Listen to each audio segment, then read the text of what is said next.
And you're welcome to Dunfanaghy, the home of St Michael's GA Club, to their pitch, commonly known as the Bridge, affectionately known as the Bridge. This is Donegal GA TV, social media partner with Stream Sport, for a live broadcast of St Michael's versus McCool's.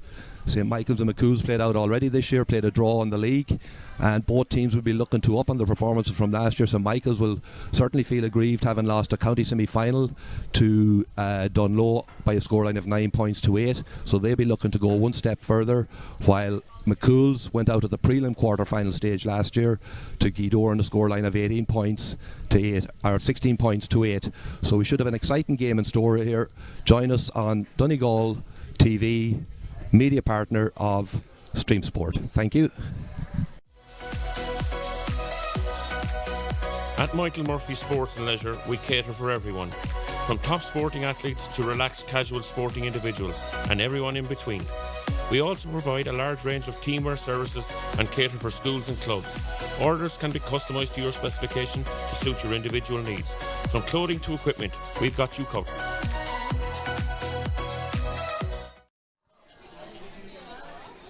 Good afternoon and welcome to the Bridge here in the seaside town of Dunfanaghy.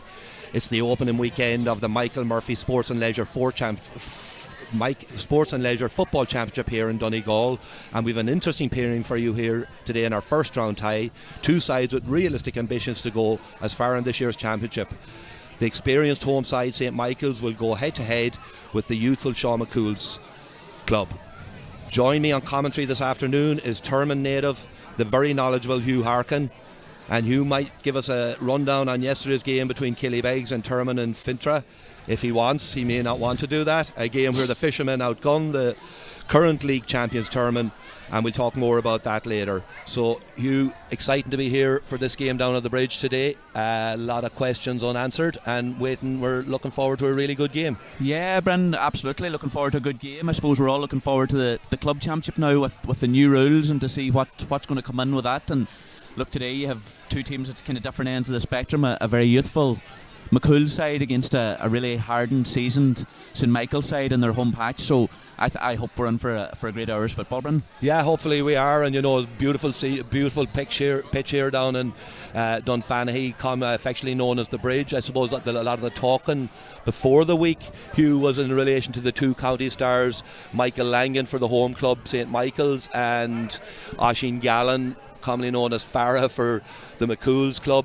And their availability today. Of course, we know that a lot of the Donegal players are away on holidays and neither named in the starting lineup, even though Oisín Gallen is named at number 26, but he hasn't been seen yet, so whether they drop him in by helicopter or something maybe at some stage, but there's no sign of him as of yet. Yeah, and look, both sides would argue, I suppose, that each of those men are more important to their side than the opposition's, but regardless, they're both two huge players for their respective teams. I was here last year when Michael Langan dominated the game for St Michael's against Dunloe, and Oisín's done that for a couple of years now for McCool's. I suppose the other big absentee from the St Michael's side is their player manager Martin McElhenney.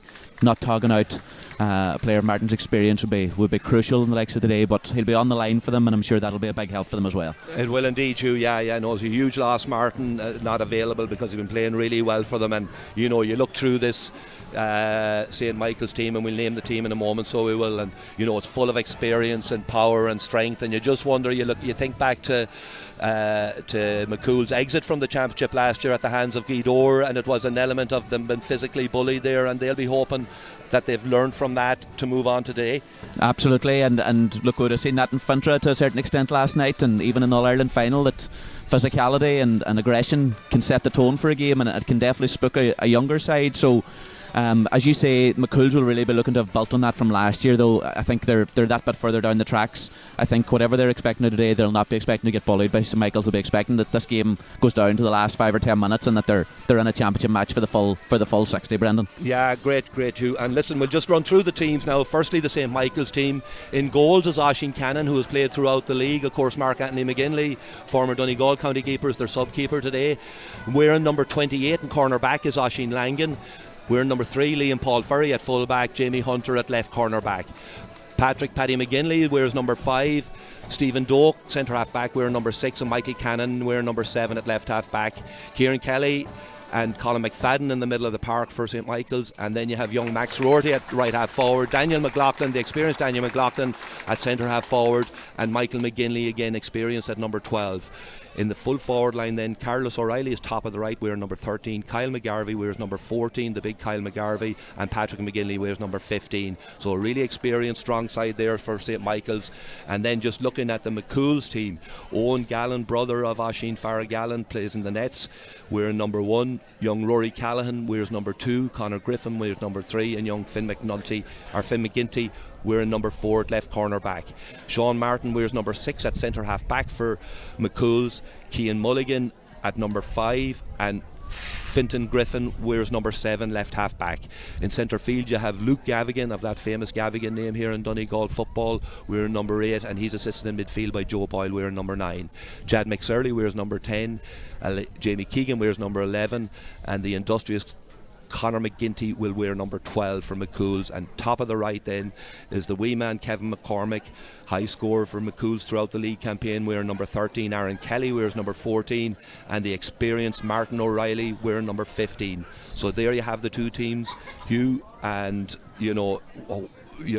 again you're looking at a very experienced team here coming up against the youth of McCool's. Yeah, and I suppose, Brendan, I'm really looking forward to looking at Max Rorty and Carlos O'Reilly. I suppose two of the younger members of this St Michael's side, but two fantastic players and fantastic forwards. Coach Kevin McCormick at county underage level. Kevin's a fantastic player. He's been hit by injuries this last few years, so it'll be interesting to see if he can get to the pitch straight away. He's a serious competitor, and Jamie Keegan's a player at 11 that I'd love to see get on the ball because he can dictate the game and hurt teams on the score sheet. So both sides carrying a lot of threats. I suppose the game now has become a massive battle for breaking ball and for kick-out sprints, so it'll be interesting to see how both teams handle and go after their own kick-out and the opposition's kick-out.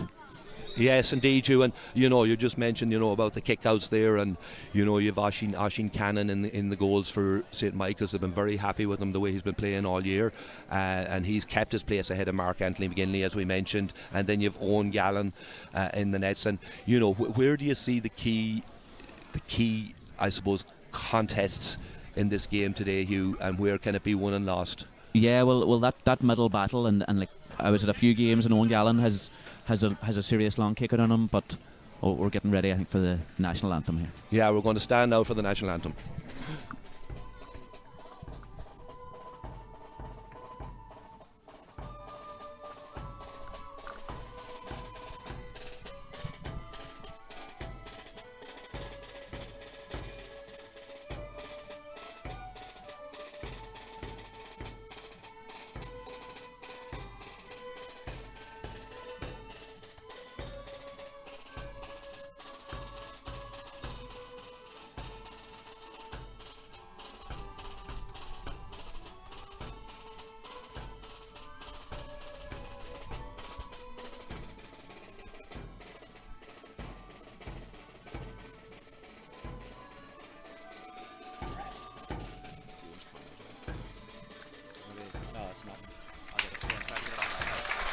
Yeah, we've had a fantastic rendition of the national anthem by Umbana Kjol from Creasla here.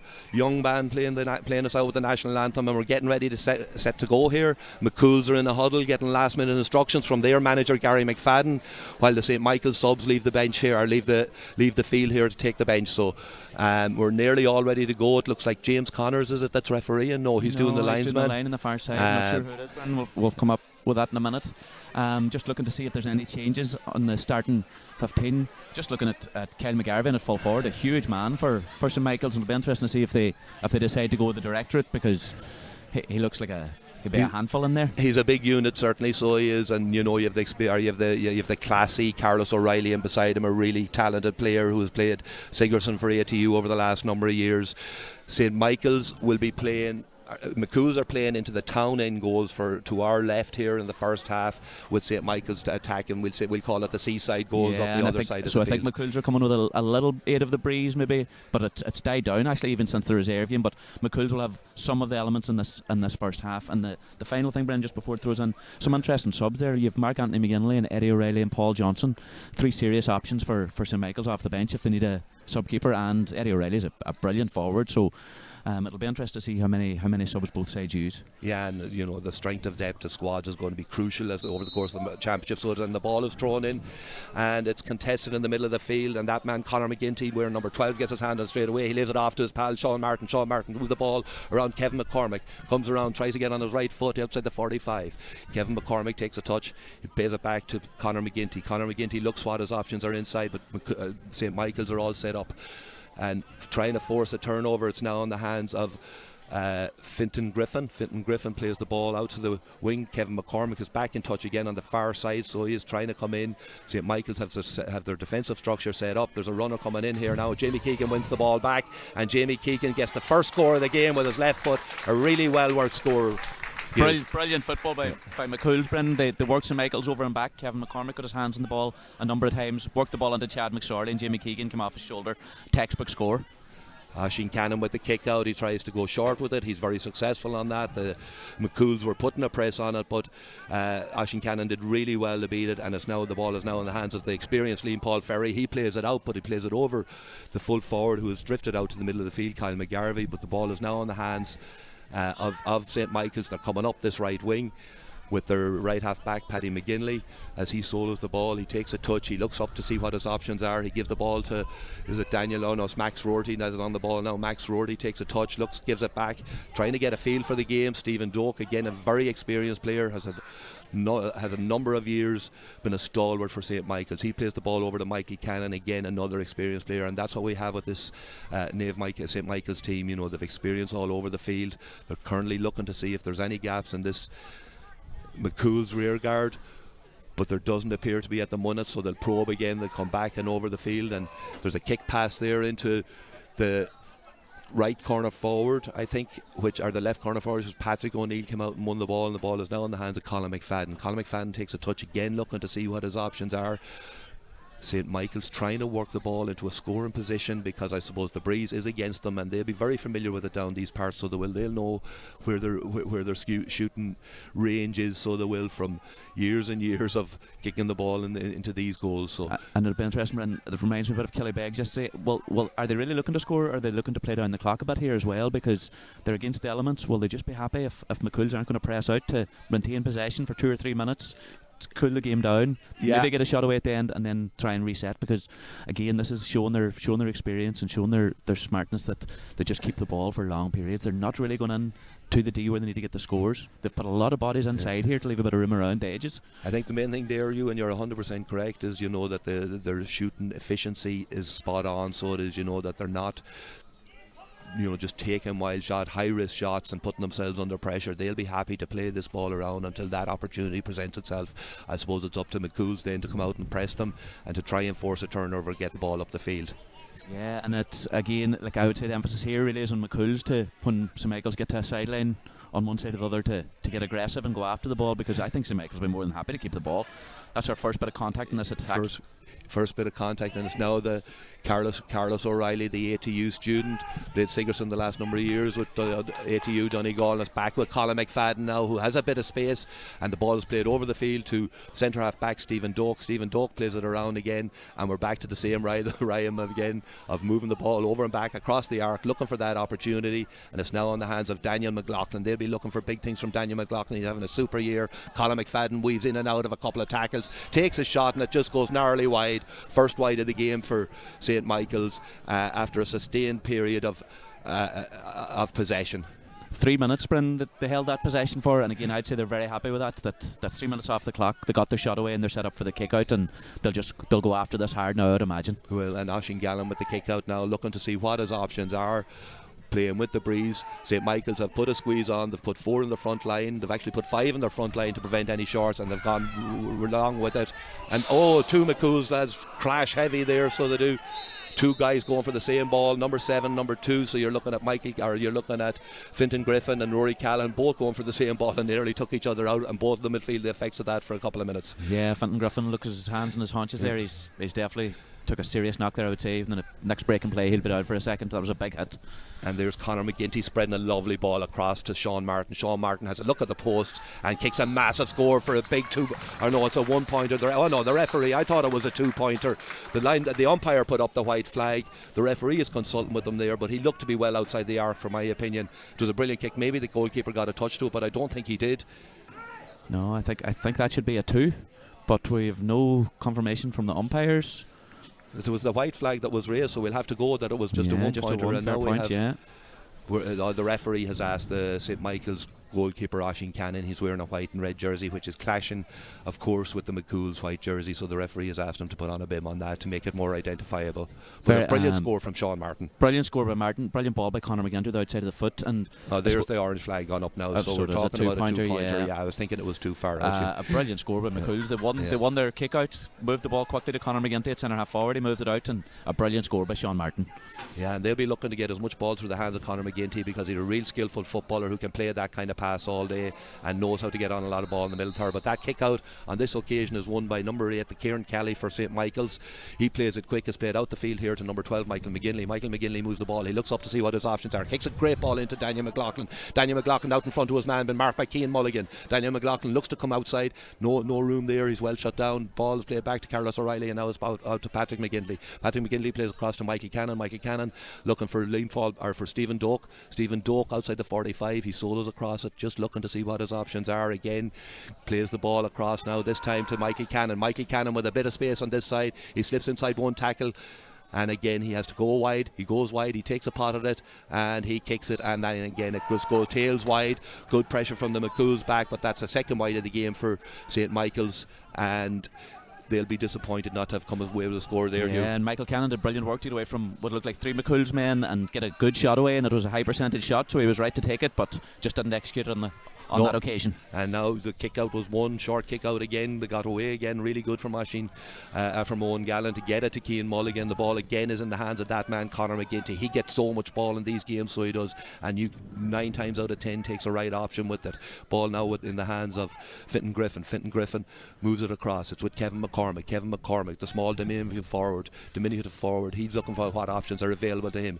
He plays it to Jamie Keegan. Jamie Keegan plays it back. It's coming now to number 8, which is big Luke Gavigan. Luke Gavigan on the ball. He plays it to Martin O'Reilly. Martin O'Reilly back to Conor McGinty. He plays a shot from the outside of butt, and what a score that is from Conor McGinty. The referee raises his 2 hands outside of the butt, very similar to Sean Martin's score earlier. Another brilliant score from the Conor McGinty. Yeah, and even at this stage, Brendan, I think if you're a St Michael's man, you'd want to be getting somebody on him. He's got an awful lot of ball, and if you're going to leave him space outside that arc with that breeze, him and Sean Martin will kick 2-pointers all day. So they will indeed, yeah, and that was a beautiful strike.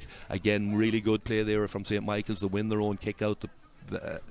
Oisín Cannon kicks it out to the wing. They're in possession down their own full back line, but we're now in a scoreline of 5 points to no score after. We're at 8 minutes. 8 minutes into the game. So a really bright opening here from McCool's away down in St Michael's home pitch of the Bridge. And it's Colin McFadden looking to make inroads into the McCool's 45. He passed the ball out to Patrick McGinley. Patrick McGinley out and along this sideline here, along the sand side, gives the ball to Max Roherty. Max Roherty, current student up in Jordanstown in Belfast, has played Freshers and Sigerson with Jordanstown and has really developed as a footballer in the last couple of years, and was a big part of this St Michael's team, one of the younger players coming through. But again, McCool's forced the turnover, and again it's that man Sean Martin coming out, driving out, pacely. Look at the athleticism, coming out with the ball, looking to see what his options are. He plays it off to Jamie Keegan. Jamie Keegan now looking up, looking inside to Kevin McCormick, making a run inside, nothing on. Again he slips the ball to Conor McGinty. Conor McGinty again looks to see what his options, takes his man on, slips past by one tackle, moves it to Jamie.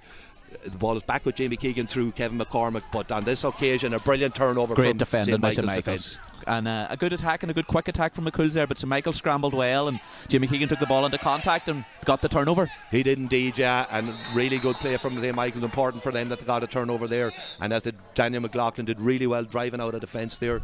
Played the ball to Michael McGinley. Michael McGinley now played it back to Max Roherty. Max Roherty, look at what his options are, kicks it out to the far side of the field, see what their options are over there, and it's Patrick McGinley now in possession of the ball. He plays it centrally to Colin McFadden. Colin McFadden looks around again, plays it to 28 when Oisín Cannon, Oisín Langan, should I say, wearing number 28. He sees what his options are, looking around, nothing really on, gives it back to Max Rourke. Max Rourke takes a hop at the ball, looks around, sees what's happening, sees a player spear outside number 7, Michael Cannon, again, they play it around the arc. There'll be a no rush. They'll be very keen to come away from this attack with the score, Hugh, because, we're nearly 10 minutes in, so we are, and 5 points to no score. Exactly, but in 10 minutes in, and I suppose this is their 4th attack, so at this stage you would be wanting to get a score on the board to just settle everybody into the game, and I suppose as well just to knock a wee bit of the confidence out of McCool's. But Chad McSorley he had nearly a big turnover there.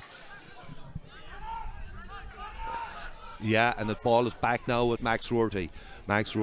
Of course, it has to be known too that there is always a strong breeze down at the bridge. I've been down here when it's been stronger other days, but it is favouring McCool's in this first half as they attack again and again. It's read by Conor McGinty, who's coming out with the ball, and he plays it. And now it's back with Sean Martin, and Sean Martin takes a return pass after an exchange of hand passes. He drives a low ball into Kevin McCormick, and what a ball that is. Kevin McCormick out in front of his man, plays it back to Sean Martin. He gives it over to Fintan Griffin. Fintan Griffin back to Jamie Keegan. Jamie Keegan over the bar with his left foot. Textbook football. What a score from McCool's. They really have started this game brightly, so they have. Brilliant football, Brendan. Brilliant football by Sean Martin, Kevin Keegan, Fintan McGinley involved, and Jamie Keegan finishing off the score from a turnover on their own small D. That's brilliant football by McCool's, and they'll be really happy with that. Yeah, coaching manual stuff really, so it was, but moving the ball, really kick past the ball. The kick pass into Kevin McCormick was fantastic. He was out in front and just laid it off, and brilliant finish from Jamie Keegan then. And that's gone wrong again, and Conor McGinty gets his bonds on the ball again. They have an overlap here. He's looking to see what his options are. He dummies one man. Is there a goal on here? Will he go for a goal? He gives the ball to Kevin McCormick. Kevin McCormick just decides then to tap it over the bar, but again, St. Michael's look at 6 and 7s offensively, and when this youthful McCool's team are running at them, they just don't have the answers in this early on in this game. Yeah, and a good score from a turnover and a kick out. I loved on the last play, Brendan, what I love to see on a turnover is a kick pass. A lot of Donegal teams are running the ball all the time. It's good to see Sean Martin lift his head there. Kevin McCormick's going to be on all the time with a 3v3, and if they do that, I think they'll cause St. Michael's serious bother. Yeah. And a good turnover in the kick out there, and I think the right option by Kevin to kick the point. Yeah, and the execution of that kick pass was delightful too. High kick out the middle of the field this time, and again it's contested and it comes away, and it's Kieran Kelly who eventually comes away with the ball.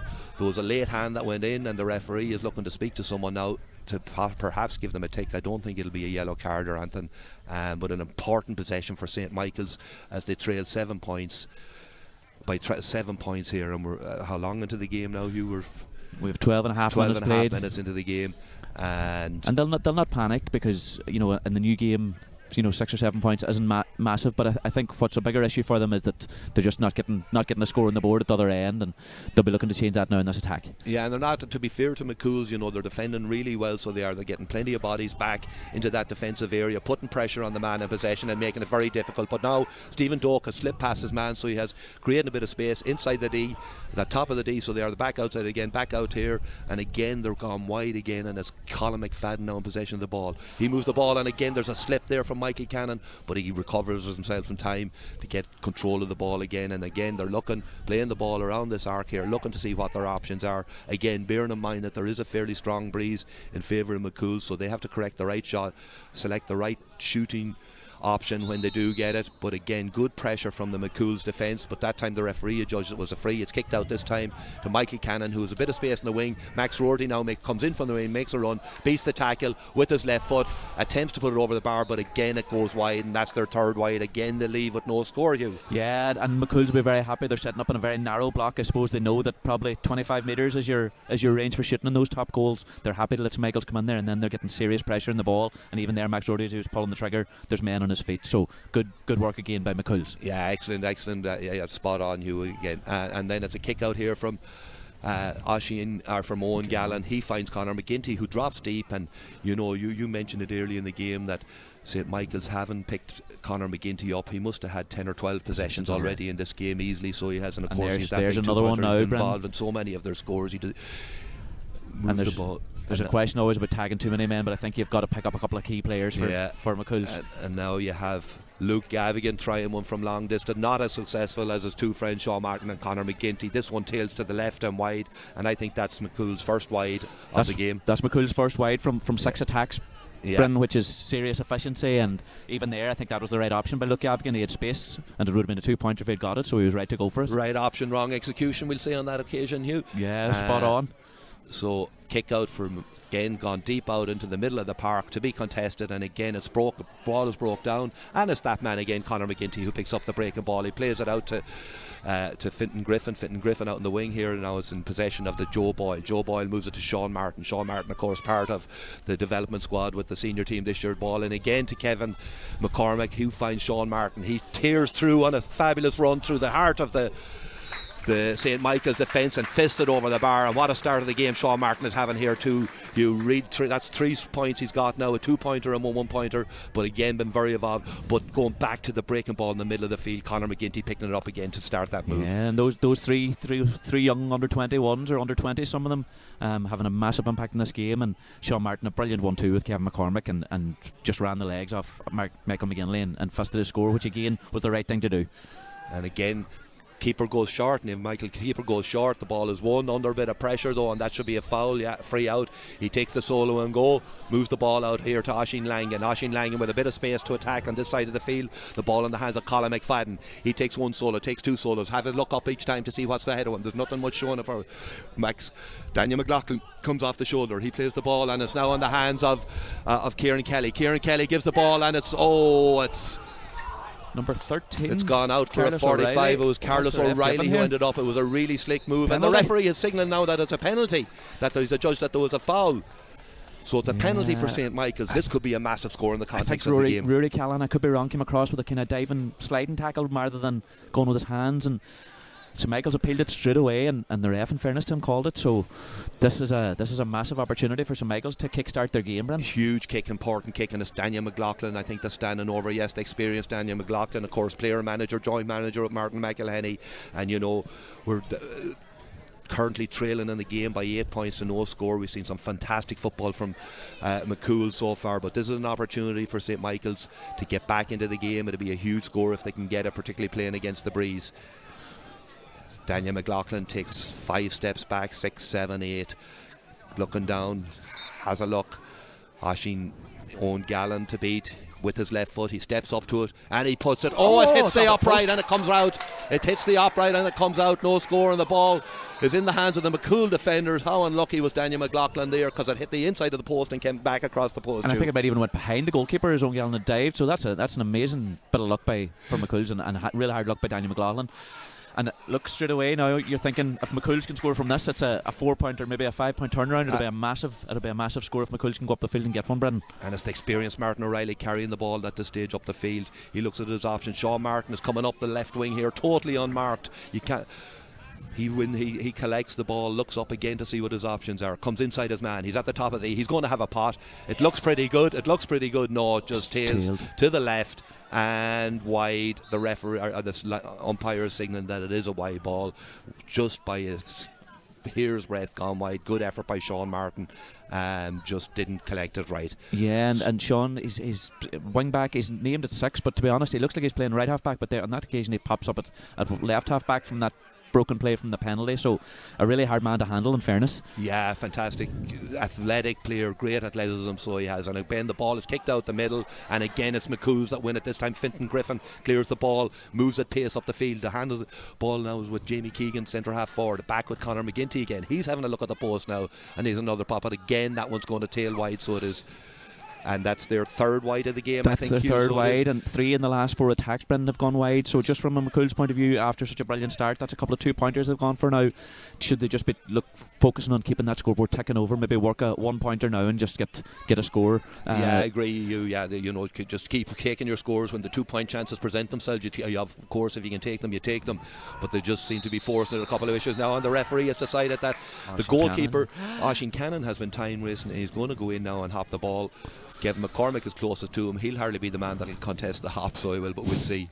And I think that's a sign of the pressure that McCool's are putting Oisín Cannon under. He's actually given a free. It's a free into direct free in.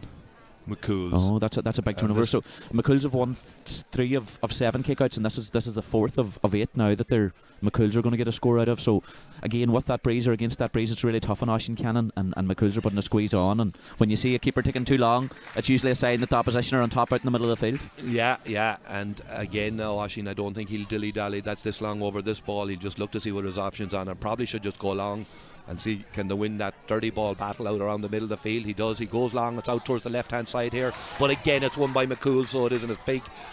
Luke Gavigan, brilliant Luke take. Gavigan that wins it. The ball works its way back to the hands of Conor McGinty. He plays a lovely ball over to Marty Riley. Marty Riley looks to see what his options are. Jamie Keegan's has slipped inside. Jamie Keegan now has a shot at goals, and he hits the upright for another wide. Unfortunate on that occasion. Did everything right, but just clipped the outside of the post. Again, a good, fast, dynamic move from McCool's, but they come away with nothing on this occasion. Yeah, and a bit unlucky, and Jamie Keegan again, I think it's the right option, but at times there McCool's look of serious pace up top there, Brendan, and you'd almost imagine there's a chance of a goal if they can get in on one occasion, maybe get a one-on-one in there, because they have a lot of pace going forward. They have indeed, yeah, and they seem to be dominating this middle third area too, so they are and that's where a lot of games we see are been won and lost, and again they win that one, and I know it was a big look at, it was Joe Boyle I think that won it on that occasion. Brilliant take by Joe Boyle. And look, we're seeing even at county level, Brendan, with teams with hundreds of hours of preparation struggling in their own kick-out, so there's no surprise that it happens at club level against a breeze. And it's funny, with momentum you can get on a run against kick-outs, and it can be very, very hard to get them away. Yeah, momentum is huge, so it is in football, and you can gain it, you can really pen a team in the opposition kick-out, so and that's what McCool's have been doing for a lot of this half. Granted, yeah, that St. Michael's have been getting opportunities, but they have yet to convert on the scoreboard as you've had, and we're currently at 9 points to no score, and we're 21 minutes gone, and so it's Sean Martin again in possession of the ball. He's had a lot of possession. We spoke about Conor McGinty having a lot of possession, so is Sean Martin, and here's the number 14, Aaron Kelly. We haven't seen an awful lot of Aaron yet, so he seems to be clearing space for young Kevin McCormick there on that inside line. But Jamie Keegan now in possession of the ball. I think it's Martin Riley picks it off him. Back to Jamie Keegan. Lovely interchange of passing there from the McCool's boys, but they're put under pressure. They're doubled up on, and the referee has adjudged that it's a tug on the jersey, and it will now be a free in for McCool's, and it might be just outside the arc, is it? Or is it inside the arc? It's just a yard or two, and so it's just actually not the worst inside, the worst free to give away from St. Michael's point of view. It's only going to be a 1 point if it is hit.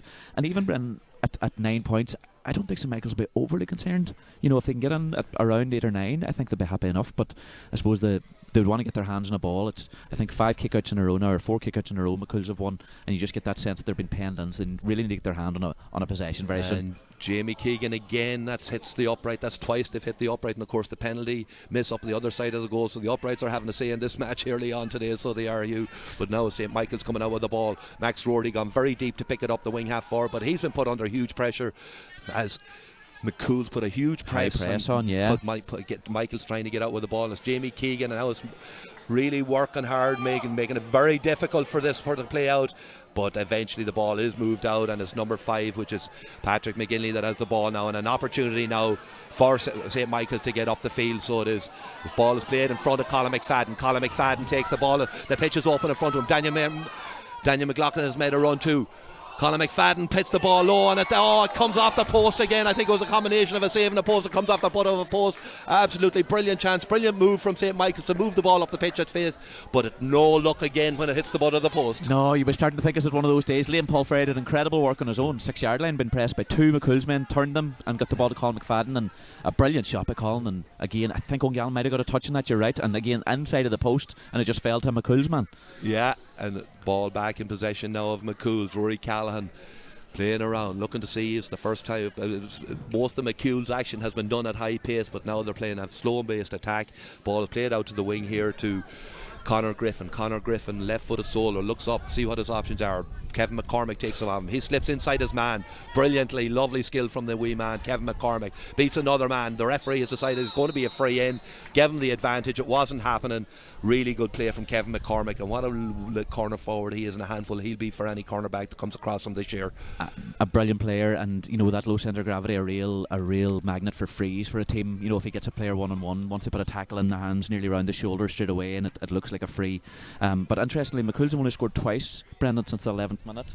We're now 24 minutes in, so they've really scored down in the score, or slowed down in the scoring stakes. That's been rectified now by Conor McGinty, who puts that free over the bar to open up a 10-point lead.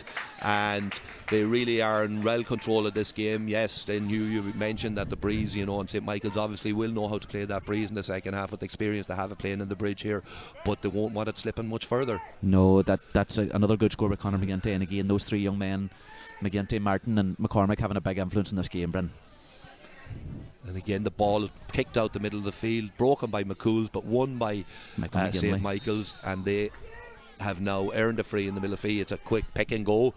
Ball moved through the hands here to Carlos O'Reilly, coming deep to try and get himself in possession of the ball. He's been starved inside, so needs to come out and get it, but the solo goes wrong for him, but he had the advantage of a free. But again, pressure from Conor McGinty forced the turnover, but the referee had judged that he was fouled previously, so a free in the middle of the park for St. Michael's, played out here to Max Roherty. Max Roherty in possession of the ball now, looks up to see what his options are. They've looked up many times and they haven't seen too many options because they're all closed down by this McCool's defence. Cian Mulligan keeping a close eye on Daniel McLaughlin. Max Roherty goes through, poor kick, poor effort, drops straight in the hands of Owen Gallen, and they work the ball out. But that's been turned over, and it's won back by the big man Patrick McGarvey, or Kyle McGarvey. Kyle McGarvey takes a stab at it, but again it goes just high and wide for another wide. I think it's the fourth or fifth wide now, maybe for 5 wides and 2 off the post, so it's just not happening for them up front. And even at that, they're making chances, Brendan, when you consider it, chances, yeah, they are indeed creating chances. And Owen Gallen goes long on the kick this time. St. Michael's were claiming that he was taking too long with the count, but it's one out in the middle of the field. And now it's in the hands of Marty Riley. He is Jamie Keegan running off his shoulder. He looks up to see what his options. He gives a speculative ball, but Jamie Keegan was never going to win that, and well read by the centre half back Stephen Doak for St. Michael's, and gives them the opportunity to get hands on leather and move it back up the field. It's Jamie Hunter, skillful corner back in possession of the ball now. They'll be looking to get him on more ball in the second half, so they will have to get up the field. And hands now it's with Colin McFadden. Colin McFadden looks around, sees what his options are. Colin McFadden really unlucky with that last goal attempt, so he was when it hit the ball of the post. Of course, Daniel McLaughlin missed penalty too, hitting the post. So 2 real good goal chances for Michaels, but they come away with nothing, plus a couple of other shots. But Daniel McLaughlin looks to take his man on, looks to take on it's Cian Mulligan that he's looking to take on. Cian Mulligan does his job really, really well though, keeps pressure on him, and they've turned it over again. McCool's have turned it over again, and this is where they're dangerous, Hugh. This is where they move down the field quick. Lovely tap down of the ball from Conor McGinty to Sean Martin. Sean Martin look up to see what his options are. You can look inside now because he's more options inside. Gives the ball back to his buddy Conor McGinty. Conor McGinty looks up to give a ball in, a fantastic ball into Kevin McMenamin. And he just trips over it. Just couldn't get his handling right. Really unlucky, but what a ball that was from Conor McGinty. Brilliant ball, McGinty. And funny, you kind of said McMenamin there, and that's actually Kevin McCormick would remind me of Kevin McMenamin so much in terms of his angles of running, his pace, his low turning circle. It's just all a nightmare for a corner back. Yeah, Kevin McCormick really looked sharp inside, so he's going to he's a huge hand for that St. Michael's rear guard. Ball is broken again in the middle of the field, and this occasion it's run by Rory Callan. Rory Callan then runs into a tackle. Referee judges that as a free. The ball is in the hand of Jamie Keegan. They're outside. They're about 60 yards out.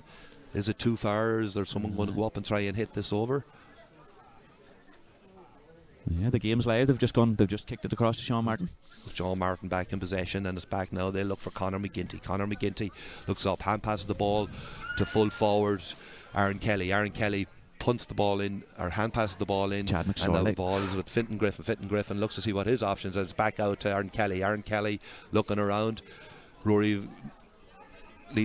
Callahan makes himself available, takes the ball off, and now they're getting tight in the corner. They need to move it out from there. They'll be boxed in. Ball is now back to Luke Gavigan. Luke Gavigan, big strong man in the middle of the pitch for McCool's. Has a couple of solos, looks up, see what his options are. Jamie Keegan comes off his shoulder, takes it off him, runs around, looks to see what his options. Again, patient play back with the experienced Marty Riley, and then we have Conor Griffin on a great line there, coming through with a strong run, but again the pass is well read by Oisín Langan, who cuts it out, and it's back in the hands of Liam Paul Ferry. Back to Oisín Langan, and the ball is moved out here with a bit of space here for St. Michael's now. Michael Roherty coming up the right wing. There's 1 minute to half time, so there is. So it'll be interesting to see if St. Michael's try and keep this play and then just work a score near the end. Are they even aware, I suppose, of the time at this stage? Are they out in their feet? I'm sure they'd want to get a score on the board anyway. It looks a bit sparse at 10 points to no score. But listen, they've had chances that just haven't been. They've been unfortunate in a couple of the efforts, but they just haven't been able to get that scoreboard moving for them yet. But we know that they certainly will do that in the second half. And again, with 2 pointers, it's technically only a 5-score game, so I don't think St Michael's will be overly worried. I think that the big question for them in the second half is, are they going to press high on McCool's, and if they do that, it's obviously going to leave space for a lot of runners and a lot of legs that McCool's have. And that's where McCool's can be dangerous. That's where we saw them at their most danger in the first half, from the point of view their ability to run the ball out at pace and then ping a low punt kick into the nippy forwards that they have. At the moment though, it's Colin McFadden plays the ball back to Daniel McLaughlin, again been tracked by Conor McGinty on this occasion. The ball is played out now to the cornerback, who's Jamie Hunter. Jamie Hunter plays a big speculative ball across the field, which is won by the McCool's rear guard, and they now have an opportunity to go up the field. It's Marty Riley. Marty Riley, can he get away from the clutches of Max Rourke? He can indeed, and the ball is in the hands of Finn McGinty. Finn McGinty comes up the field, cousin of Conor. He looks to see what his options are, passes off to Kevin McCormick. Kevin McCormick looks up, has the ball, gets the ball onto his right foot, comes back in outside and puts it over the bar for a really good score from Kevin McCormick. Really shows you the pace that they came out of there. Really good play from Finn McGinty, the cornerback.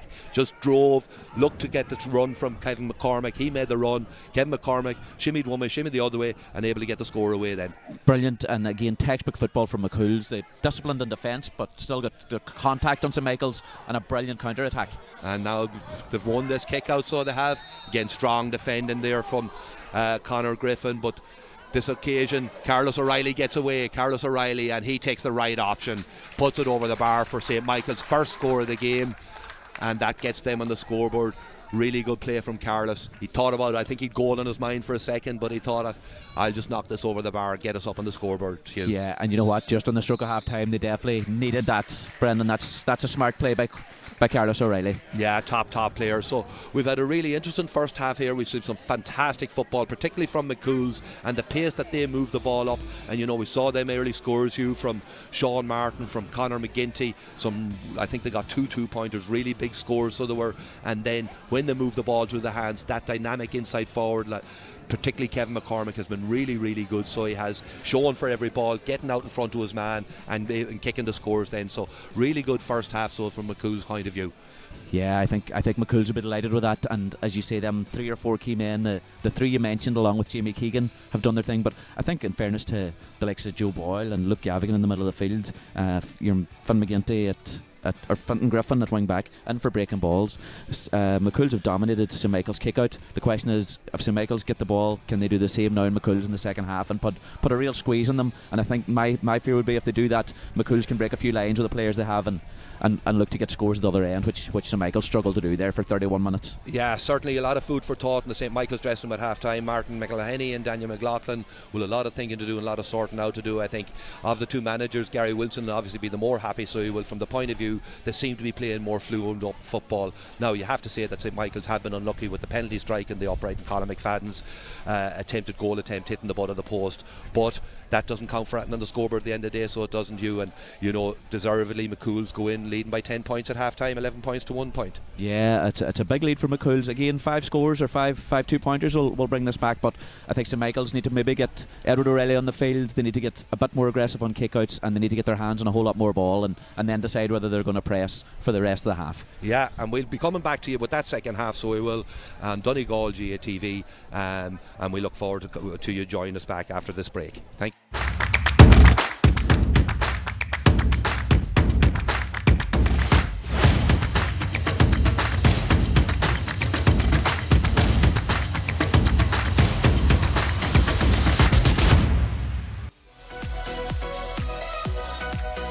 At Michael Murphy Sports and Leisure, we cater for everyone, from top sporting athletes to relaxed casual sporting individuals and everyone in between. We also provide a large range of teamwear services and cater for schools and clubs. Orders can be customised to your specification to suit your individual needs. From clothing to equipment, we've got you covered.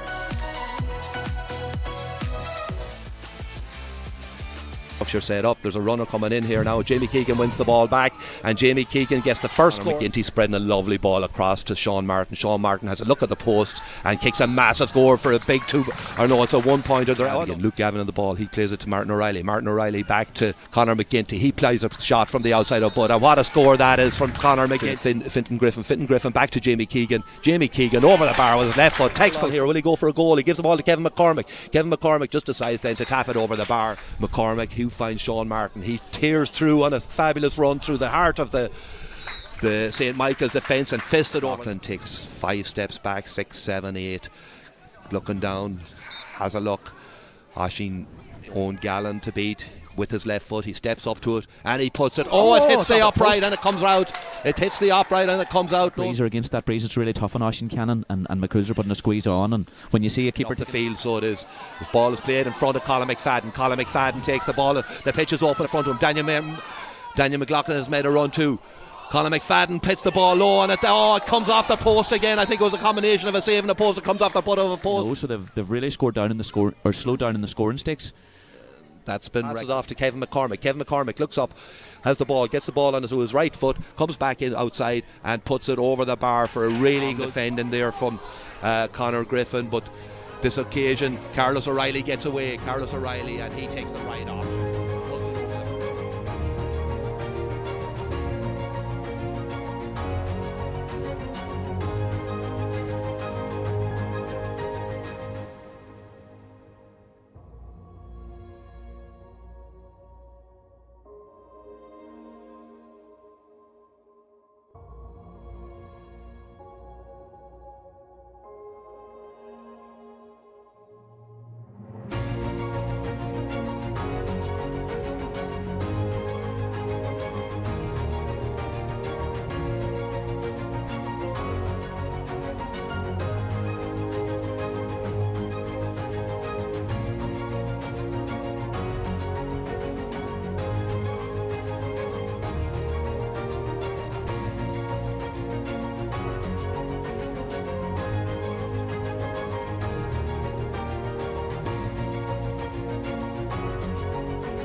And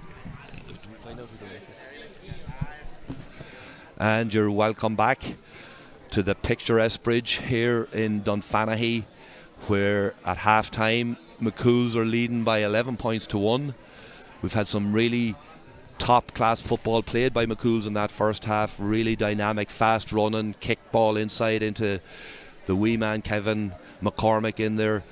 But we know that the St. Michael's team are well au fait with the breeze conditions down here, and they'll be looking to kick 2-pointers in the second half. And you know, there's no doubt about it, Hugh, that McCool's will have the ability to run the ball. But what does St. Michael's need to do in this second half to get back into the game? Yeah, well, like it's a very similar situation that Termon found themselves in yesterday. They were playing then, you know, with the breeze and a lot of points down. Do you press up or do you wait back? And like, I think if they sit back, I think McCool's will just keep possession for long periods of time and eat up the clock. And looking at the scores from the first half from McCool's, 3 points from Sean Martin, 3 points from Conor McGinty, 3 from Kevin McCormick, and 2 from Jamie Keegan. So a couple of key men that they're going to have to shut down. But again, as I said at half time, I think the likes of Joe Boyle, Luke Gavigan and Chad McSorley are doing Trojan work for McCool's in terms of their physicality and winning primary possession. So look, there's a lot of questions for St. Michael's to answer, but 1 or 2 2-pointers and all of a sudden we'll have game on, Brendan. Yeah, certainly new rules, FRC rules, 2-pointers made a big difference to the game. Saw a 9-point lead been cut last night when we were in Glenswilly watching Glenswilly and Glenties. Glenswilly led by 9 points with 10 minutes remaining, and that was shut down to 1 point. And in actual fact, Niamh Connell had a shot to equalise the game that just dropped short into Keelan Kelly's hand. So Glenswilly ended up with a 1-point win. Referee throws the ball in for the start of the second half. It's in the hands of St. Michael's. Daniel McLaughlin, he plays the ball back to Colin McFadden. Referee has his hand up, so they are playing an advantage. They'll have a pot at it. It goes up high, nothing comes of it, and the referee now awards the free, which is just outside the arc, and an opportunity here for first 2-pointer. And that's what we spoke about, you know, the ability. St. Michael's will be looking to tag this on, and suddenly the gap closes down to 8 points. Yeah, and defence now, it's so important to get your intensity right, because you don't want to foul out in those 2-point zones, but again, you don't want to let somebody have a free shot from out there. So it's getting that sweet spot. So Daniel McLaughlin's lining this up, and again, if he kicks this straight away, St. Michael's will be thinking they can get back into this game, Bren. Yeah, so Daniel McLaughlin stands over the free, ball in hand, takes a step back, looks at the post. Another look at the post, puts it up. This left boot of his goes up, and he puts it over, and it goes straight over. Not the black spot, but the red spot that's painted on the club colours here down the goal post down in the bridge in Dunfanaghy, to bring the game back to 11 points to 3, and that's the perfect tonic of a start that St. Michael's been looking for in the second half, Hugh. Absolutely, and here they go now on their high press, and all of a sudden the pitch gets very small for Owen Gallen looking out here. And he goes long out the middle. There was no short option, so the ball is going to be contested around the middle. And again, it's won on this occasion in the hands of Sean Martin. Sean Martin plays the ball out to Fintan Griffin. Fintan Griffin back to Joe Boyle, and Joe Boyle making a deep run from midfield. Really good, incisive move from McCool's on that occasion. Ball through the hand quick, and it was Joe Boyle, the big midfielder, who came on the end of the move and swung it over brilliantly with his right foot. Yeah, and I'd say St. Michael's been out there. That kick out was there to be won, and McCool's again showed the hunger to get their hands on it, and a brilliant counter-attack. And Joe Boyle, who's had a good game, gets his name on the score sheet, Brennan.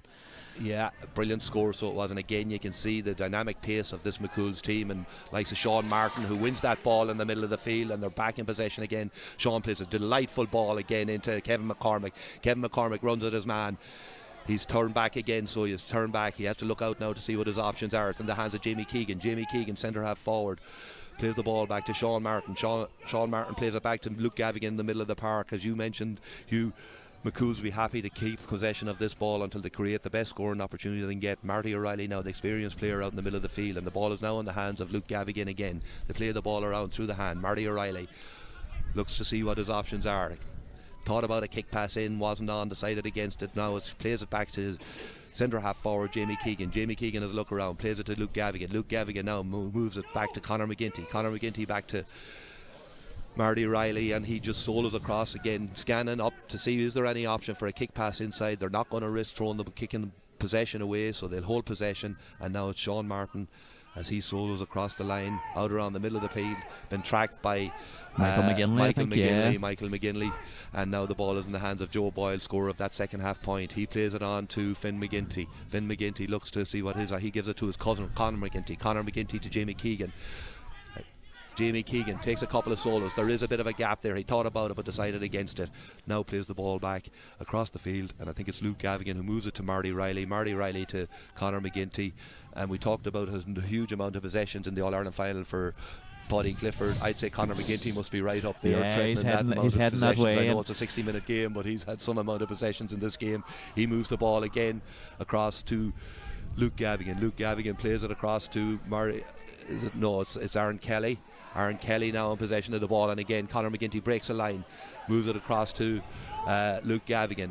Luke Gavigan to Marty Riley. This is a smart play from McCool's. It mightn't be too appeasing on the aisle for the football enthusiast pures, but again it's with Conor McGinty. He looks to make an incision inside. It's not on, so he decides to come back, and again the start again, but smart play here from McCool's. I'm just looking at the clock. They've kept the ball for 2 minutes now, Brennan, and it's tough on St Michael's because with the pace that McCool's have out in that outer fringe, if you press there, they'll break a line and they're gone. So it's kind of picking your poison really for St Michael's, and they're going to have to try and get them pen near a sideline and get bodies there. They are, and it'll come to a stage at some stage where they're just going to have to take that risk and really press out and go for it, because okay, it's early in the second half yet, but they can't allow McCool to dominate possession like this. No, and I see they've put Jimmy Hunter and Kevin McCormick, which looks a good match, and they need to try and find two men now for these other flyers of McCool's, but trying to put out all those fires is difficult. Lovely play from Finn McGinty on that occasion. Links up with Jamie Keegan. They have an incision. Jamie Keegan runs into traffic, and again he has to come back out. McCool's will be happy with that. Aaron Kelly now in possession of the ball. He plays it out wide. The ball is on the far side of the field, and it's our back with Aaron Kelly, and back to Conor McGinty again, who playing quarterback out in the top of the field. He plays a lovely kick pass the ball across to Fintan Griffin. Fintan Griffin moves it back to Sean Martin, and again it must be up on 3 minutes now possession at this stage. Sean Martin uses touch, moves it across to Marty Riley. They seem to always have a player out here, and they're looking to suck out the St Michael's defence. At some stage they are going to come out, and will that create the gap then for them to make that incision?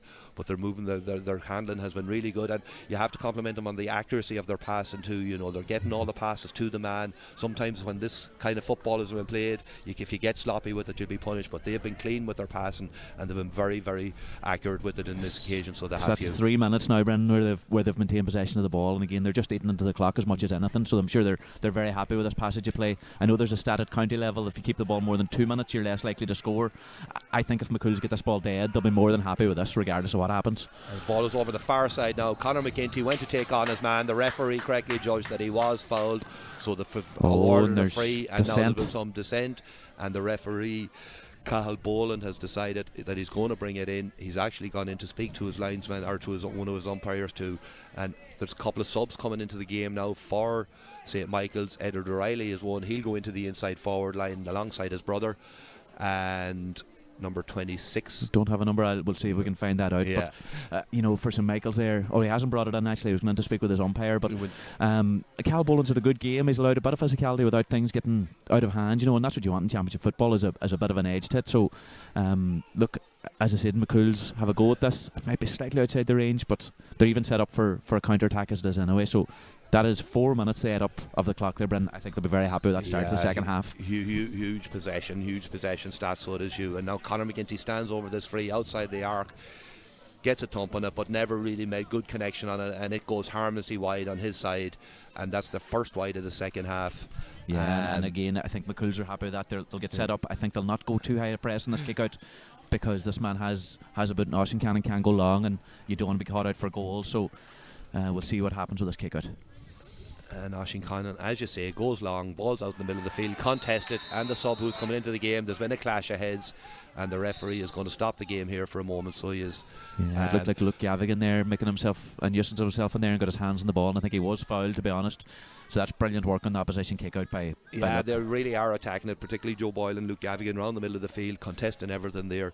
Hugh, I suppose when a team is in possession like that, and they could still be in possession only for the foul occurred, would you not suggest that the opposing team would come out and force a foul, and at least then they can all get back and get a man, go man to man, and try and force a turnover? Yeah, because McCool's look so comfortable on the ball on that occasion. Absolutely, and with the number of the players that they have, and even Finn McGinty at cornerback looks incredibly comfortable in the ball, so Cian Mulligan be this good in the ball too, so McCool's have a lot of ball players there. And the ball is kicked by Sean Martin into Conor McGinty. He's after pulling up, he's after hurting himself. McCool's will be praying on his fitness that he's alright. No, it might be just a boot, maybe the boot that was coming off him. He seems to be alright again. He is. He's back in possession again, and he's moving sweetly again as he drives through the middle, but carried the ball in possession. And this occasion he's turned over, and this is an opportunity now for St. Michael's to get up the field, and it's Michael McGinley that plays the ball, and it's now in the hands of Daniel McLaughlin as he drives. He's tracked by Sean Martin, tries to get the foul on him, and Daniel McLaughlin takes a pot at it. It drops short into the hands of Owen Gallen, and he swings out of a protective tackle that was coming into him, and moves the ball out, and it's back in McCool's possession again. And now the ball is kicked out to Joe Boyle. Joe Boyle solos up the far sideline, comes back, looks to see what his options are. He gives it to Luke Gavigan. Luke Gavigan moves the ball back, and it's with Fintan Griffin. Fintan Griffin moves it across here to Sean Martin, and we could be in for another cycle of this type of play where Sean Martin just moves the ball gently across to the number 10, who is Chad McSurley. Chad McSurley moves the ball, and the ball is now with Cian Mulligan. Cian Mulligan was been tracked by Carlos O'Reilly. He checked his run because he wasn't sure about the 3 up. It allowed Cian Mulligan to get that extra step, and now it's Jamie Keegan inside the D, and brilliant score over the bar from Jamie Keegan, centre half forward. Brilliant work, Sean Martin, Cian Mulligan, and eventually Jamie Keegan, and they open up a 10-point lead again. And that's a brilliant score with McCool's. Again, a counter-attack from Daniel McLaughlin dropping the ball short. St. Michael's aren't getting their hands on enough ball to be able to afford to put it short, because McCool's on a turnover ball are killing them today. And again, that's another kick-out one. I think I make that at 8 kick-outs out of 14 that McCool's won of St. Michael's. And it's been the foundation for this possession. This level of possession has been provided by the midfielders Luke Gavigan and Joe Boyle, who have been absolutely exceptional. Oh, what's going on here? The ball was kicked on the ground back to the keeper. The keeper knew that he couldn't pick it up. He went and he made a touch on it to stop it going out for a 45. I think he should have just let it go out for 45. Yeah, so that's a but free now in because now. he'd give them a tap over free from just on the 14 on the 21-yard line. So should be an easy free for St. Michael's. Calamity of defensive errors there from St. Michael's. Yeah, and look, the new FRC rules, that's one that's a brilliant rule, because you can't go back to the keeper in open play, but then a thing like that, it seems a bit of a sore punishment for a keeper there. But that's another score by Jamie Keegan, and Jamie Keegan duly punishes and puts it back over the bar. So McCool's up a 14-3 lead, and we are how many minutes into the second half? Just 11 minutes into the second half. Yeah, Paul Johnson enters the field now for St. Michael's. They really need to get their hands on this ball, and they could do with kicking a 2-pointer and really to get the ball dead up the other side of the field and start really squeezing McCool's, because McCool's, to be honest, at this stage, going to look very, very comfortable. They do indeed, yeah, and they're continuing to keep the press on. So they are. And this kick out comes out. It's won by number 28. He plays a kick pass in, a brilliant kick pass in to Colin McFadden. Just doesn't get his first time handling right. He's put under pressure now. He's having to come back out. Referees have signalled that it's going to be a free. He gets Colin McFadden, who doesn't make good contact, drops into the hands of Owen Gallen, but it'll come back for a free, and it's just at the top of the small D, so it's only going to be a 1 point. It's going to be a 1-pointer, so it is, and McCool's will be happy enough to be giving away them 1-pointers if they have, as opposed to kind of 2-pointers outside the RQ. 100%, and like that was to a certain extent a quite cynical foul, but a very smart one by McCool's. They weren't going to concede the goal chance, and there was a goal chance on. Colin McFadden's first touch wasn't good there from that kick pass, and that allowed the McCool's to scramble and get back, but there looked to be a bit of a chance, and that was a brilliant kick out on that occasion, won by McCool, or St. Michael's number 28, Oisin Langan. Yeah. And here Daniel McLaughlin stands over the free left foot. You expect Daniel to put over this very simply, and he duly does, bring it back to a 14-4 game.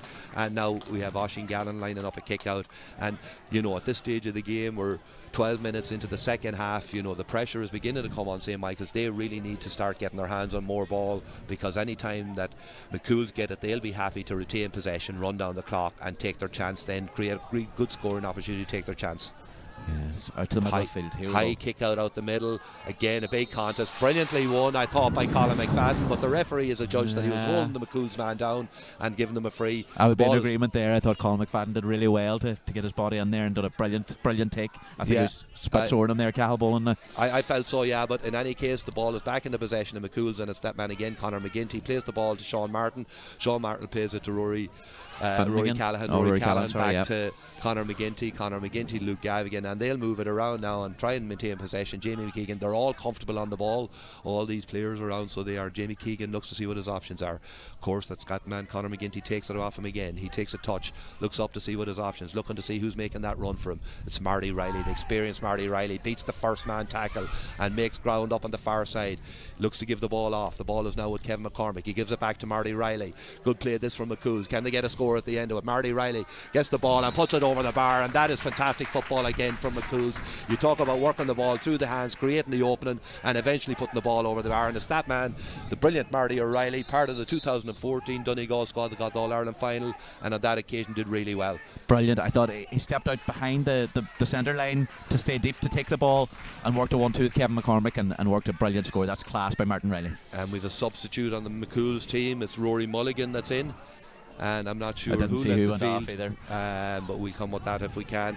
But currently now it's St. Michael's trying to get up the field, ball in the hands of Colin McFadden. Colin McFadden has a look. He's outside the arc. He has a pot for a 2-pointer. It looks good. It looks high, but it's gone wide. Umpire signal it gone wide. It looked over the bar from here where I was looking, but the umpire has decided that it was wide. They know better. They're standing under it. The referee is going in to talk to him. Maybe I'm right. They're wrong.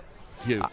I think from the way Colin McFadden stepped back from that and everything, I would have thought that was a score too, Brendan. The way he moved back out, that we'd done this, and the way the ref's done, I think he's going to tell him to put up a 2, but maybe not. No, it's wide. Yeah, the umpire is under it, so it is wide.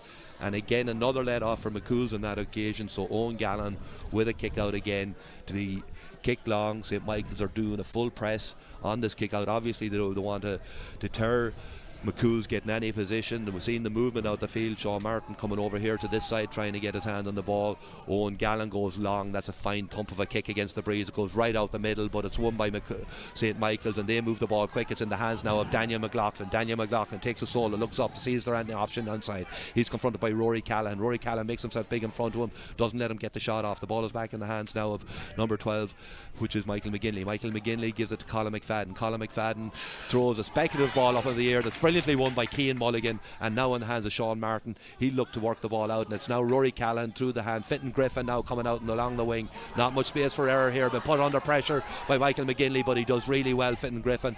And he's fouled there, so he is. And the referee agrees with my surmisation of that it is a foul, and it'll allow McCool's again to build again. Really good defensive play from McCool's on that occasion, working the ball again. I spoke about their accuracy and their care of getting the pass to the man, best placed man, and they've been really good at that in my opinion today. And here we have Cian Mulligan now coming up the field. He gives the ball back to Rory Callahan. Rory Callahan looks to see what his options are. He's going to be put under pressure, but he does well. Moves the ball to Finn McGinty. Finn McGinty, corner back, plays it into Kevin McCormick. Kevin McCormick has a runner off the shoulder. It's Luke Gavigan. Luke Gavigan powers down the left hand side of the field. Ball is back with Finn McGinty now. He comes back inside. He's going to be put under pressure, and again now the ball is back with Luke Gavigan. Luke Gavigan moves it out, and Marty Riley is standing in the middle of the field all alone. He has time to look at something. He sees a great run here from Sean Martin. Marty Riley plays a brilliant ball to Sean Martin on this side. Sean Martin attacking in along the goal line, plays a ball across the goals. It's won eventually, and it's back now with Kevin McCormick. Kevin McCormick has a look around, but coming under pressure. Conor McGinty jinks, turns onto his left foot and puts it wide.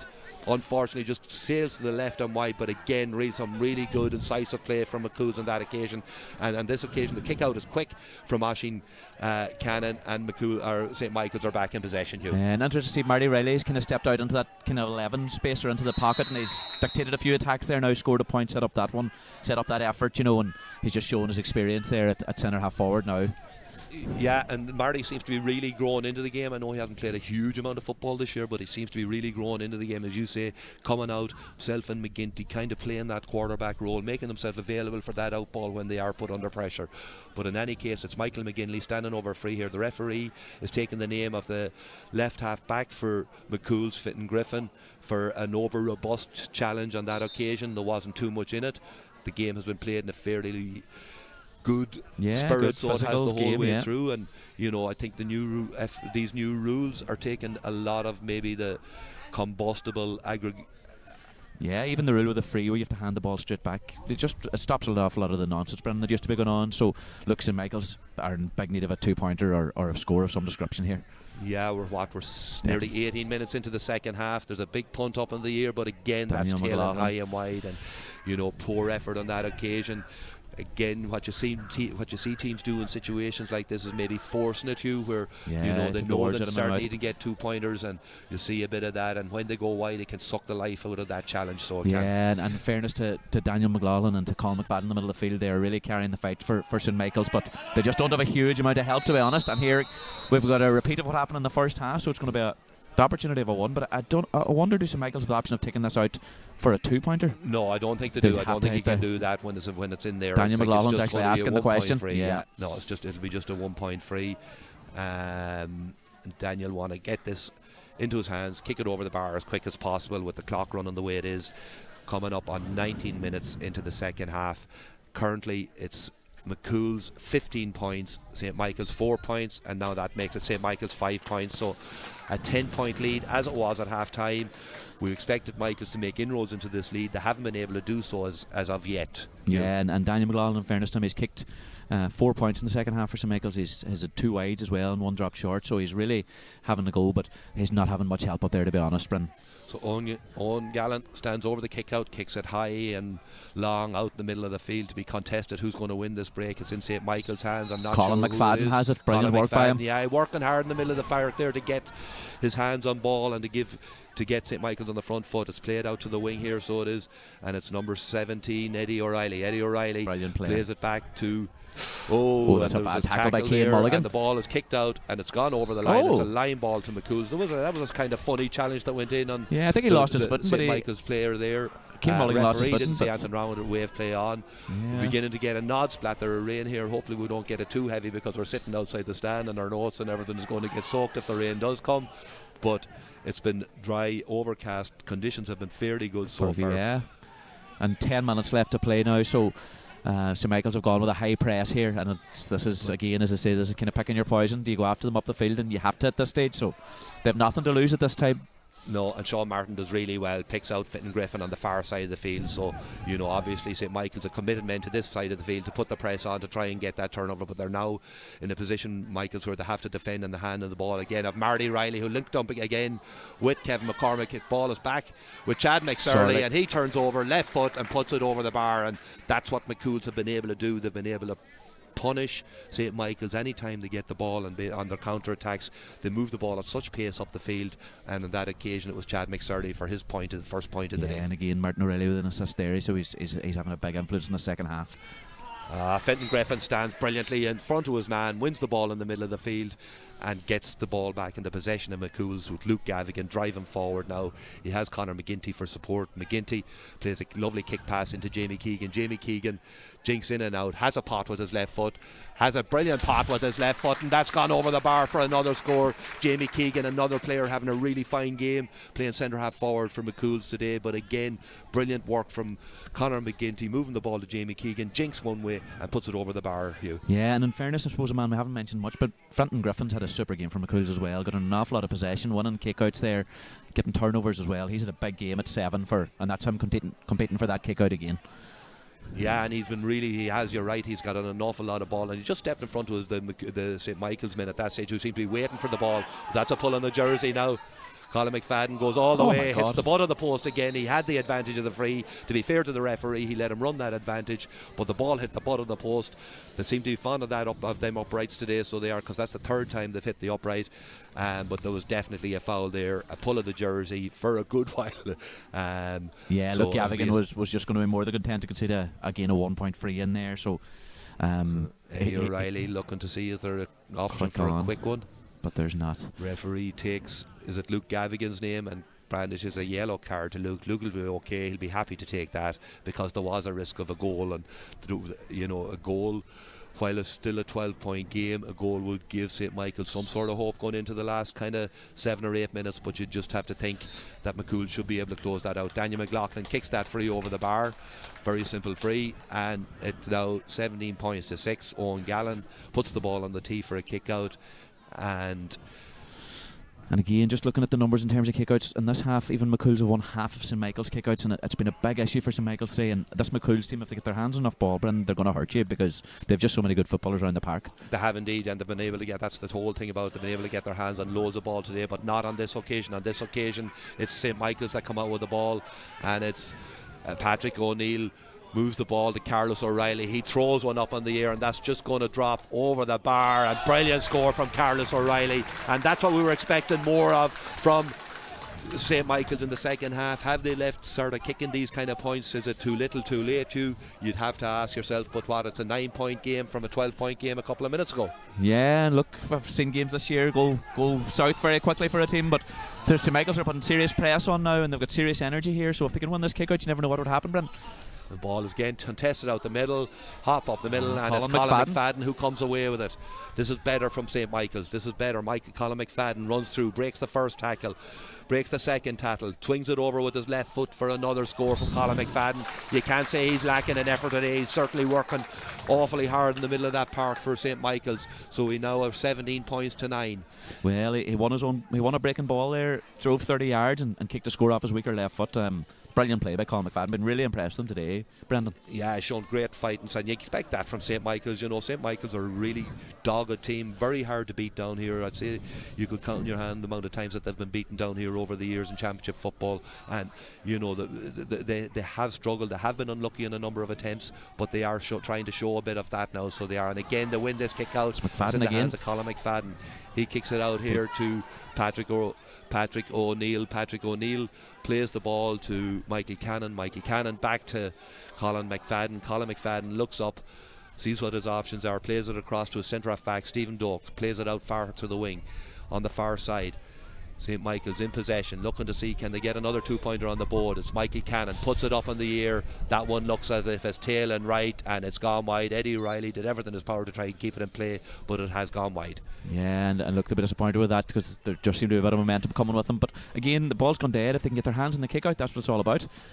There's a quick. Owen Gallant's put it out over the sideline, so St. Michael's have it again. Away because he realises midfield are struggling over the last kick out to get it, but it didn't come off. It came off his boot and went out for a sideline kick. So it's back in the hands of Carlos O'Reilly. Plays the ball to Colin McFadden. He plays it out the left wing here to Michael Cannon. Michael Cannon looking up to see what his options are. They need to be working another 2-point score here now, as if they will. So it's Colin McFadden. He has a potter. Oh, he puts it up in the air, and that's a super score from Colin McFadden. Another 2-pointer. It brings it back to a 6-point game. 17 points to 11. Are we going to have a dramatic finish here, you? Well, they're making a fist of it anyway, Brendan. And in fairness, again, Colin McFadden has kept at that game, and he's had a serious battle in there with Luke Gavigan and Joe Boyle. But in the last 10 minutes, he's just taken a real stranglehold of this game. He certainly has. And stranglehold is the correct word, and that he really has come to that fore in the last number of minutes for the St. Michael's team. And again, Owen Gallant kicks it out long. Battle for possession around the middle of the field. On this occasion, falls into the hands of Sean Martin. A welcome possession for McCool's. They have been under the cosh. He plays the ball in, but it's turned over. And now Michael's have it back. Defended by Jamie Hunter. Defended by Jamie Hunter. Jamie Hunter, top quality defender, and got his hand in on the ball there that was played into Kevin McCormick. So St. Michael's with another opportunity. It's kicked up the field. St. Michael's man out in front. Back in the hands of Jamie Hunter, who finds himself in an attacking position. He kicks it, and just as he kicks it, he's put under a bit of pressure.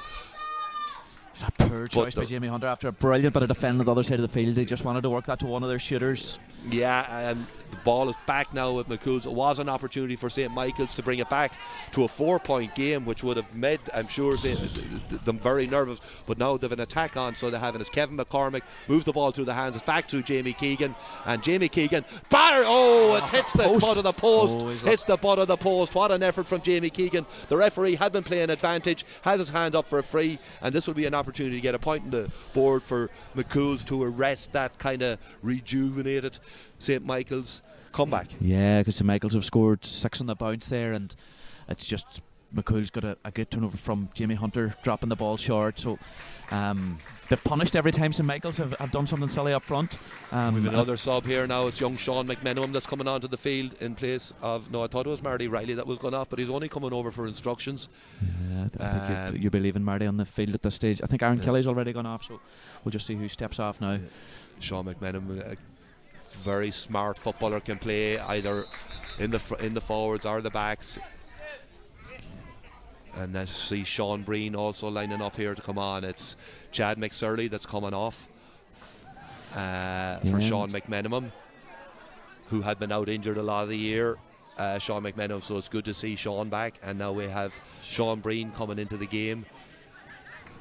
And again, this will kind of break a lot of the momentum that St. Michael's had. Even that free should break the momentum. And I see a change here. Patrick O'Neill coming off for St. Michael's. And Max Rorty's way back into the fray. So look up, every possession's vital. That's a big kick out that just went wrong. He came off the chest of Patrick McGinley. So there's an opportunity. No, I was trying a speculative shot in.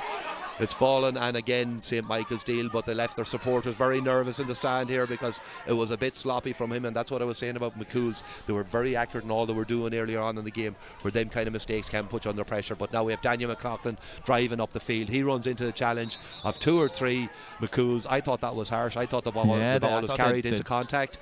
Referee judges a free. Again, Colin McFadden on it again. Now it's Carlos O'Reilly. He's going to have another pot for a 2-pointer, and this occasion he's nailed it. It goes high and over the bar for a brilliant another 2-pointer from Carlos O'Reilly.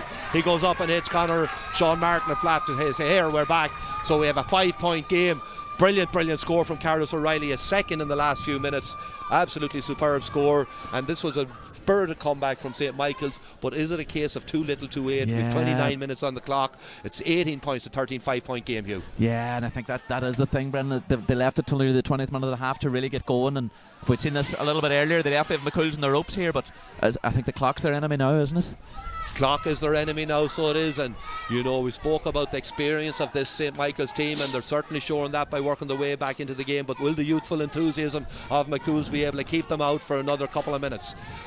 St. Michael's in possession outside the arc, moving the ball around. Is there a shooting opportunity? It's back with Carlos O'Reilly. He's going to have a pot. If you give Carlos O'Reilly a look at goals, he's coming on the wrong foot at the minute, but if he turns back, he's going to have a swing at this again, and Carlos does. This time pulls it, and it just tails to the left and wide. Disappointment for Carl on that occasion. Great opportunity to bring it back to what would have been a 3-point game, a 1-score game. Yeah, and in fairness, Carlos O'Reilly in the last 5 or 10 minutes really stepped up in terms of wanting the ball and wanting to take their own responsibility, and that's ultimately what you want players to do, is to be leaders, and he was just a bit unlucky. He dragged that one, he didn't really connect it with right, Brendan. Yeah, so it's Owen Gallen again now with the kick out. He kicks it out, it's over the far side, and it's Luke Gavigan was under, but he didn't win it. It's won by St. Michael's again, and they're attacking. I can't see who's on the ball. Number 18, he plays it in. It's with Max Rorty now. Max Rorty has a look. Is the shot on? No, he plays it back. They have to come out all the time. They're looking for the twos. Looking for Stephen Doak. Stephen Doak plays it across to Colin McFadden. Colin McFadden has 2 men over on this side. It's Michael Cannon. Michael Cannon puts it up and has a pot. But again, this is going to go high. It drops short. Is there an opportunity for a goal on here for this? Carlos O'Reilly. Carlos O'Reilly puts it on the back of the net. It's a goal for St. Michael's. It's a goal for St. Michael's. It's a 2-point game, 113 to 18 points. This seemed impossible 10 minutes ago. St. McCool's were in so much control, but now was it Eddie O'Reilly that put it in the back of the road? No, Eddie O'Reilly did brilliant work to keep the ball in play. And it was unbelievable, and then flicked it Carlos, on to and I'm sure they've dreamed about that in the back garden over the years. My God, what a brilliant score, and a shot from Michael Cannon, but my God, we've got a game on now, Brendan, and we're on just over 31 minutes, so it'll be interesting to see. The ball, the kick out goes over the maul, and Conor McGinty is in possession. They handed it over. And again, it's Jamie Hunter who wins the ball back. Conor McFadden, the crowd have really got into this now. This is brilliant. Conor McFadden comes on, he's well tackled by Marty Riley. Marty Riley working really hard. Jamie Hunter now in possession of the ball, number 4 corner back. He's hit hard by Cian Mulligan. Referee has his hand up for a free. Advantage to St. Michael's. St. Michael's in possession of the ball. They move it across. Jamie Hunter has a pot. Jamie Hunter puts it in high. It's a high dangerous ball in, but it's in the hands. Sean Martin plays it out here. Sean McMenamin in possession of the ball. He carries it. He needs support. He plays it back to Sean Martin. St. Michael's putting huge pressure on, and it's a free to St. Michael's out the field. So the big shout here that McCool's had only 2 up the field. How? Like, we have 2 linesmen and a referee. The referee can't call that, but McCool's had only 2 men up the pitch there for the last 20 seconds. So that's a huge miss. I thought Sean Martin bought that free as well, to be honest. Jamie Hunter took on a shot that again he probably shouldn't take on. Yeah, you want to be getting your shooters on the ball in them situations. They've done it a couple of times in the second half. So now we have Sean McMenamin in possession of the ball. But it seemed so comfortable a while ago now. St. Michael's chasing everything down. Ball is thrown up in the air. And Sean McMenamin was hit really hard on that occasion. An over-robust tackle, so it was. Was it Oisin Langan that went in? Yeah. And so this will be a free to McCool's, and again they can slow the game down so they can. And look, we've had 6 subs in total, so there's definitely 3 minutes to be played, Brendan, whatever is along with the ref's discretion. We're only at 2.5 now, so Look, maybe it'll be another minute's play, but look, Jamie Hunter, he's had a brilliant game, a brilliant turnover in Kevin McCormick a couple of times in this half. He's really got to grips with him, but then up the other end of the field, Colin McFadden was beside him. I think he shouldn't have been taking that shot on. No, you want to get your shooters, the guys that can put over in them positions. Jamie Hunter, as a man says, if there's a number on your back for a reason, and if it's number 4, you're probably not one of the shooters.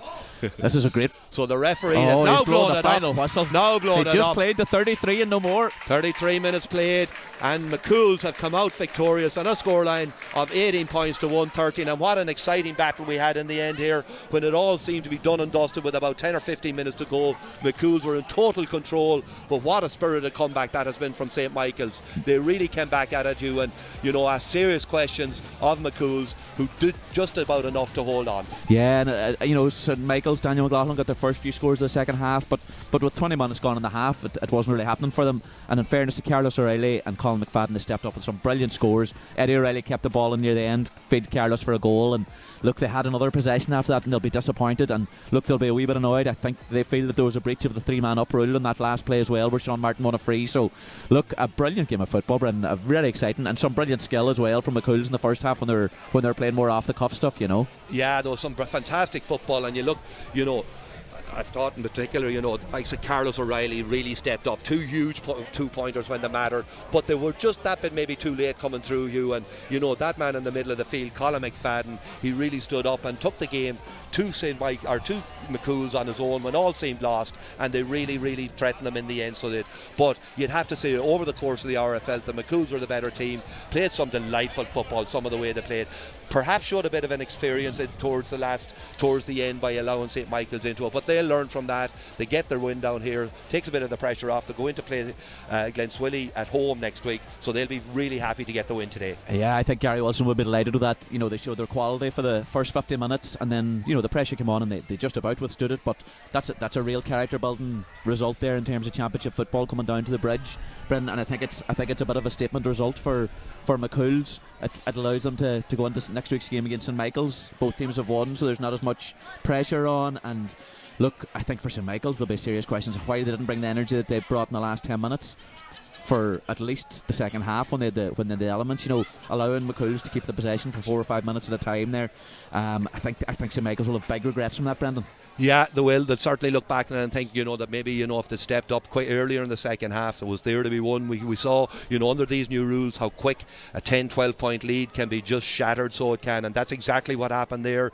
And no more than the game last night, Glenswilly leading by 9 points with 10 minutes to go. It meant nothing. They snuck away by a point. We had a similar situation here today, but a really enjoyable game, so it was. And fair play to McCool's, fair play to St. Michael's. They fought back. They showed a lot of battling qualities. It wasn't to be enough for them on the day, but they will fight again another day, and McCool's go home with the win. Yeah, and look, St. Michael's missed a penalty, had the post with another 2 shots.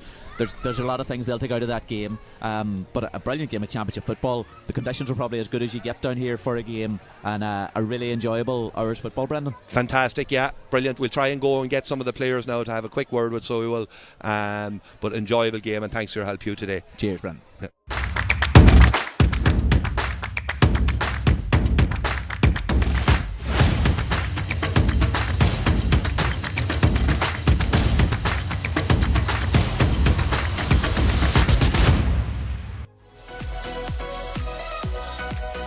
At Michael Murphy Sports and Leisure, we cater for everyone, from top sporting athletes to relaxed casual sporting individuals and everyone in between. We also provide a large range of teamwear services and cater for schools and clubs. Orders can be customised to your specification to suit your individual needs. From clothing to equipment, we've got you covered.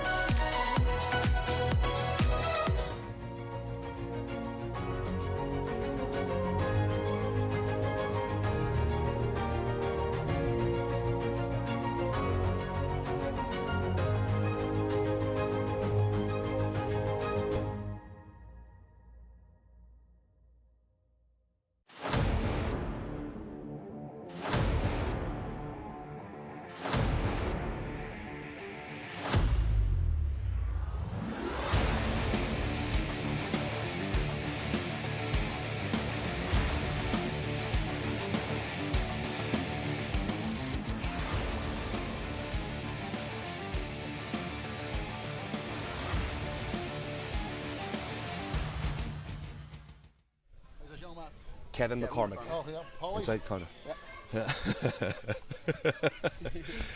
Swap mics. You can swap her into the other side there. All right. Like that? Is that alright? Yeah, go you swap both these around there. Alright, yeah. Good stuff well done. You give me 3, 2, 1 or whatever, Shane. I'll just wait to get a countdown from the Okay, might be a minute chat.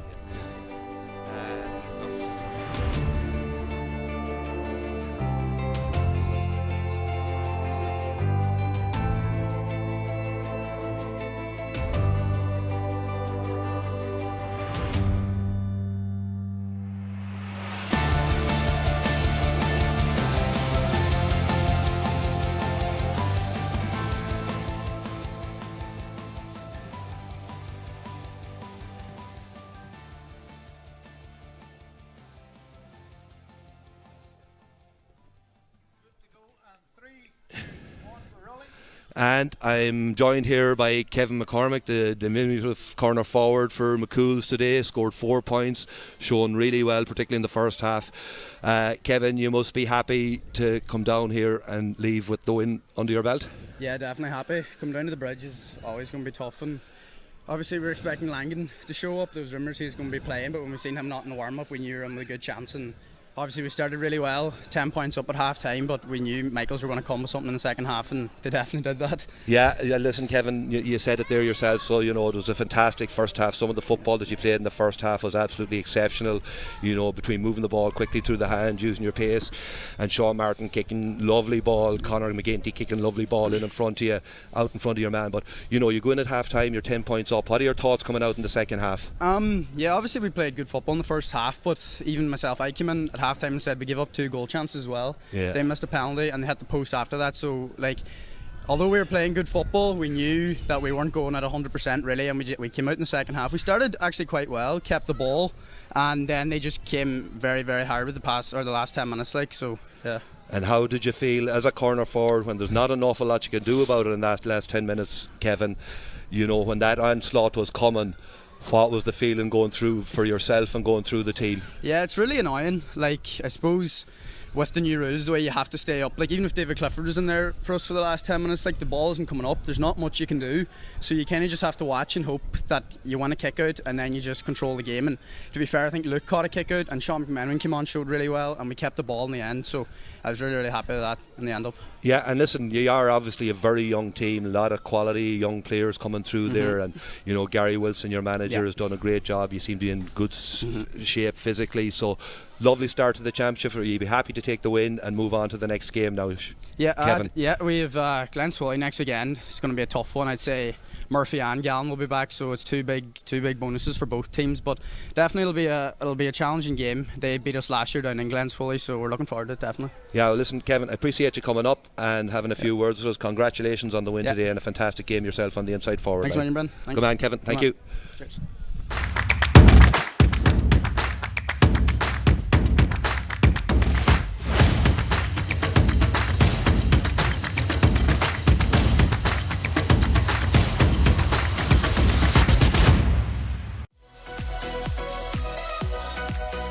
At Michael Murphy Sports and Leisure, we cater for everyone, from top sporting athletes to relaxed casual sporting individuals and everyone in between. We also provide a large range of teamwear services and cater for schools and clubs. Orders can be customised to your specification to suit your individual needs. From clothing to equipment, we've got you covered.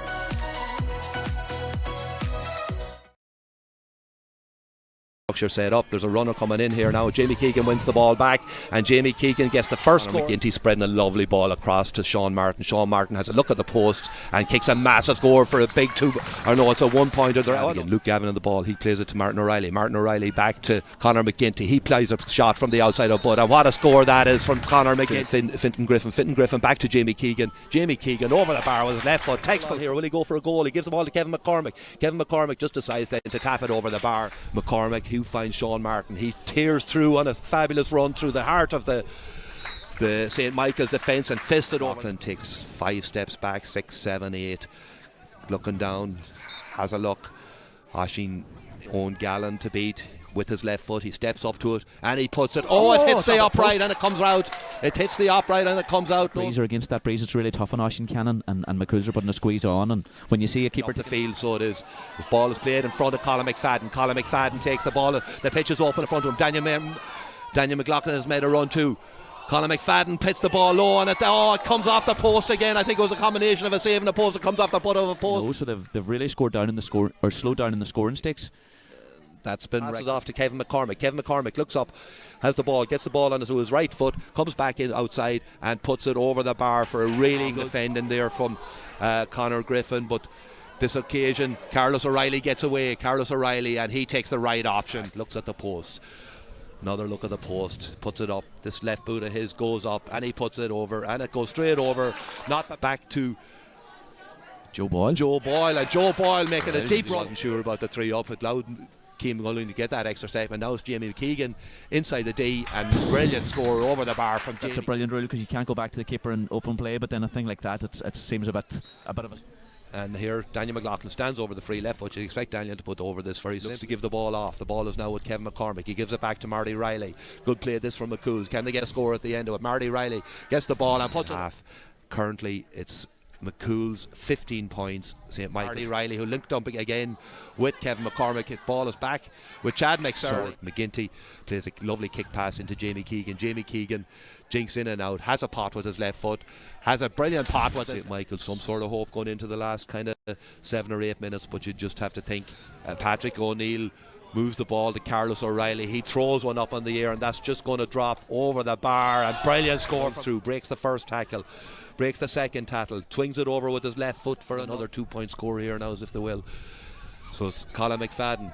He has a pot. He puts it up in the air, and that's a super score from Colin McFadden. He's already gone off, so we'll just see who steps off now. Sean McMenamin, referee that judges the free. Again, Colin McFadden on it again. Now it's Carlos O'Reilly. He's going to have another pot for a 2-pointer, and this occasion he's nailed it. It goes. Michael Cannon puts it up and has a pot, but again this is going to go high. It drops short. Is there an opportunity for a goal on here for this? Carlos O'Reilly puts it on the back of the net. It's a goal from St. Michael's. It's a goal for St. Michael's. It's a Jamie Hunter, as a man says, if there's a number on your back for a reason, and if it's number 4, you're probably not one of the shooters. This is a great... So the referee has now blown the final whistle. Now blown it up. He just played the 33 and no more. 33 minutes played.